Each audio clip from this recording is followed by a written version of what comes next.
بسم اللہ الرحمن الرحیم۔ السلام علیکم۔ شیخ اسماعیل رحمۃ اللہ علیہ اپنی فطرت کنات کے سبب کبھی کسی کے سامنے دستے سوال دراز نہیں کرتے تھے۔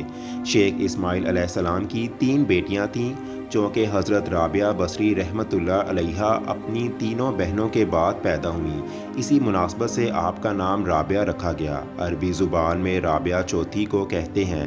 جس رات آپ رحمۃ اللہ علیہ پیدا ہوئیں، شیخ اسماعیل رحمۃ اللہ علیہ کا بے سر و سامانی کا یہ عالم تھا کہ گھر میں کوئی فالتو کپڑا تک نہ تھا جو نومولود کو اوڑھایا جا سکے، اور رات کے وقت چراغ جلانے کے لیے گھر میں تیل تک موجود نہ تھا کہ جس سے روشنی کا ہی اہتمام کر لیا جاتا۔ گھر کی یہ حالت دیکھ کر پھر حضرت رابعہ بصری رحمۃ اللہ علیہا کی والدہ ماجدہ نے آپ رحمۃ اللہ علیہا کے والد سے کہا کہ فلاں ہمسائے سے تھوڑا سا قرض لے لیں تاکہ ضرورت کی چیزیں لا سکیں۔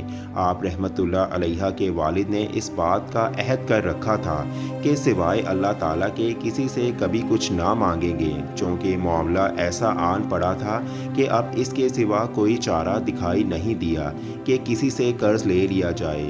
شیخ اسماعیل رحمۃ اللہ علیہ رات کی تاریکی میں گھر سے نکل پڑے اور پڑوسی کے دروازے پر دستک دی۔ پڑوسی گہری نیند میں سویا ہوا تھا، اس لیے اس نے دستک کی آواز نہیں سنی۔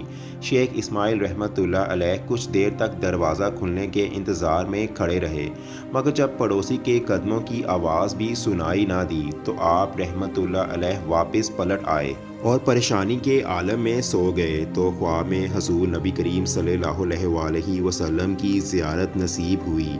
حضور نبی کریم صلی اللہ علیہ وآلہ وسلم نے فرمایا، اے اسماعیل، اپنی بے سر و سامانی کا غم نہ کرو، تیری یہ بچی اپنے وقت کی بہت بڑی عارفہ ہوگی اور اس کے روحانی فیض سے دنیا کو فائدہ پہنچے گا، اور اس کی دعاؤں سے میری امت کے ہزاروں افراد بخشے جائیں گے۔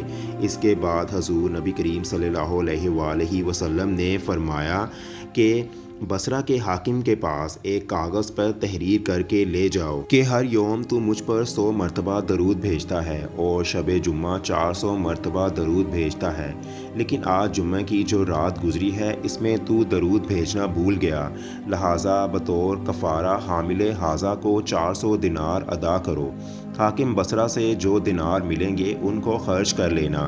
حضرت رابعہ بصری رحمۃ اللہ علیہا کے والد ماجد جب نیند سے بیدار ہوئے تو رات کو دیکھے گئے خواب کے بارے میں سوچتے ہوئے آپ کی آنکھوں میں خوشی کے آنسو آ گئے۔ آپ رحمۃ اللہ علیہا نے اپنے پورا خواب ایک کاغذ پر تحریر کیا اور حاکم بصرہ کے دربان کو دے دیا۔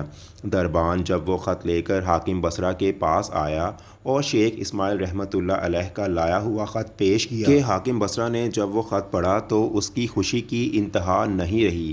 پوچھا کہ خط لے کر آنے والا معزز شخص کہاں ہے؟ دربان نے کہا کہ وہ باہر محل کے دروازے پر کھڑا ہے۔